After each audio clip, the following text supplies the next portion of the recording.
Okay, so magluluto tayo ngayon ng chicken adobo with chili sauce and yung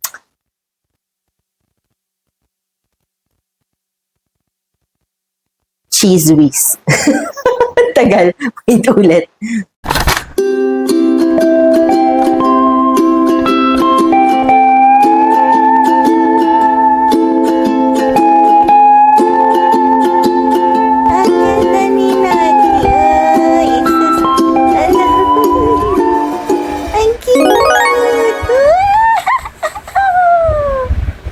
Ganda mo? Hello! So, nagkikrave ako ngayon ng adobo. Magluluto tayo ng chicken adobo with chili sauce and cheese whiz.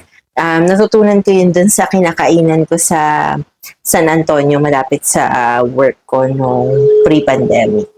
So, yun. Lutuin natin siya and let's start with clean hands. So, ang uunahin ko ngayon, bukod sa paglilinis ng kamay, ay ang pagdurog ng bawang na gagamitin natin. Kasi yung chicken, hindi pa siya nakaso ng maigi. So, yun muna yung mga gagawin natin while we're waiting for the chicken to thaw.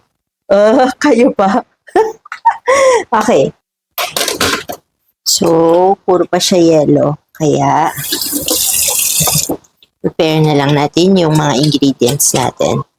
Kung gusto nyo malaman yung buong proseso kung paano natin lulutuin yung chicken, meron akong ginawang video nun from years ago na pinifeature ko kung paano ko siya niluluto.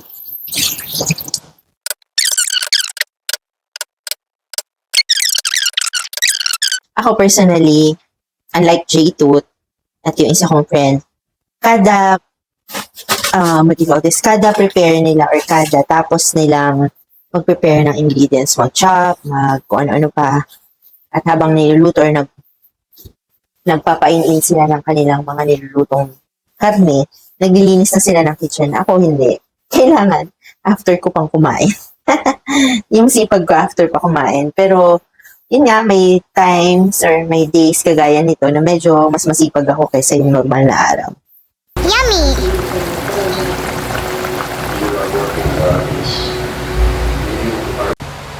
Yay! Luto na! After 40 minutes, yun. Init. Tapos kakainin natin syempre with rice. And ito yung concoction ng cheese whiz and chili sauce. Pwede yung likamki na parang prinitong chili or yung garlic chili ng Siomai House. So, yun yung meron ako ngayon, yung sa garlic chili ng Siomai House. Pinaghalo ko lang sila. Tikim natin. Hindi ko alam nga kung lutong-luto na eh. Kasi medyo nagmadali ako sa sobrang excitement. So, let's see. Let's say, let's taste test. Let's taste it. So, kuha kong konti. Nilalagay ko siya sa ibabaw ng chicken. Like so. And then, konting rice. Wow! Masarap na paalat lang. Happy Monday! Grabe, sobrang init na. Tapos kanina, naligo ako kasi hindi na talaga kaya.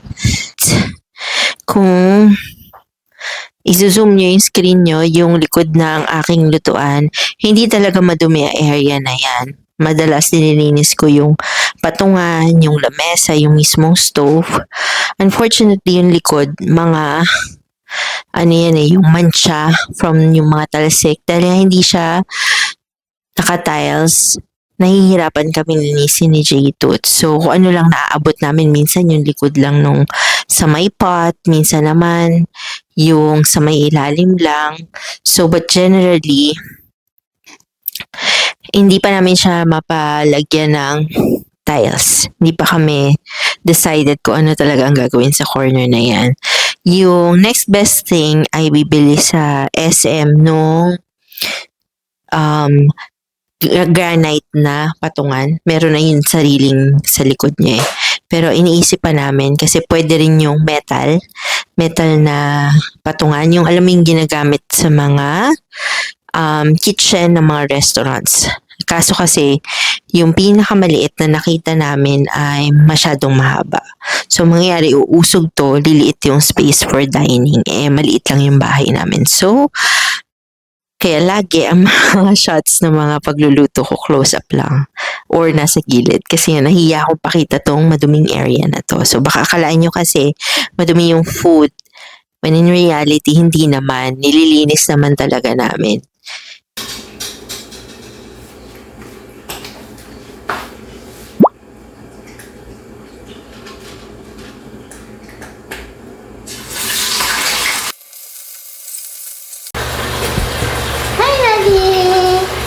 Oh, si Tato patiently waiting, oh. Ang bait.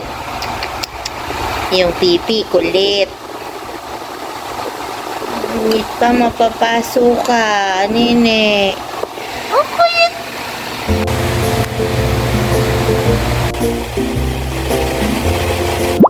Ay, guwapo.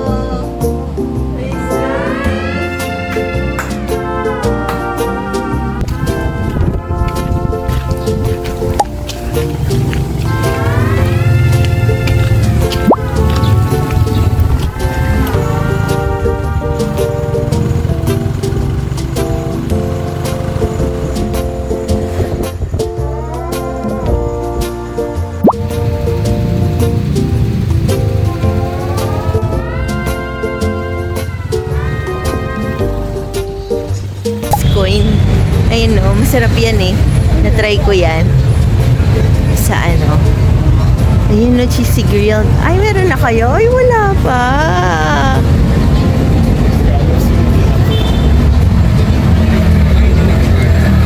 Wala pa.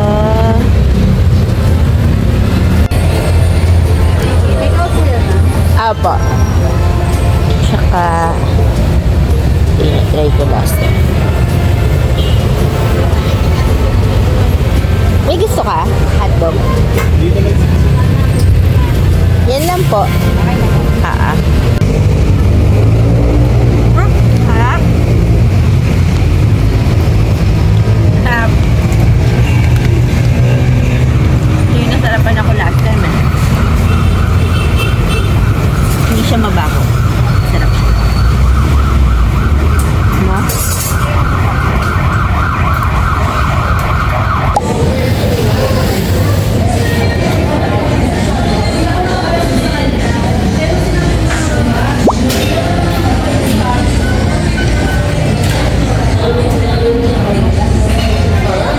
Thank you, sir. Salamat po.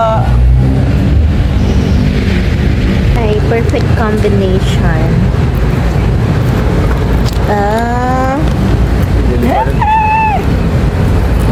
Ayaw mo talaga. Wala baka takihin ako mamaya. Ang sarap ng kakainin ko. Konti lang naman. Ano Yung dito oysters? Ano? Malikot talaga, nalimot ko sa ting Ira. Kaya mo pa? Oo. Ano lang, super happy lang. Nadali ako doon sa, di ba nasa sidecar ako. Siyempre habang traffic, lahat ng usok, tambucho sa mata ko. Kinakain mo?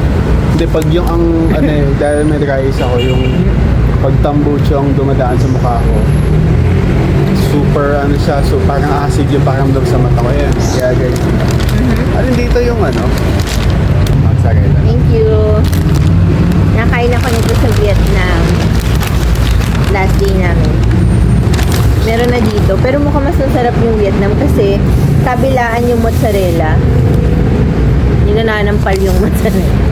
Maya-maya sakit na ng May tiyan. jeps ka pagkatapos. Init pa. Di ba timpla? Parang mas may itlog pa. Madami itlog. Alam mo yung pancake na Pinoy? Ah. Medyo ganun. Pero masarap pa din. Okay. Masarap pa din. Diba? Pagka. Init. Tagal na malunod nito.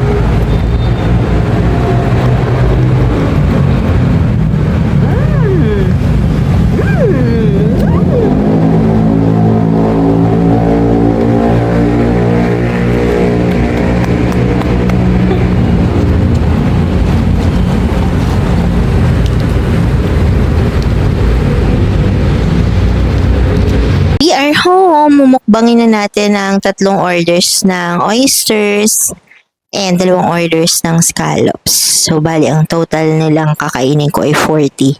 Pero ang liliit lang nila. Sana masarap kasi parang cheese whiz lang naman yung cheese. But let's see gaano ka-fresh.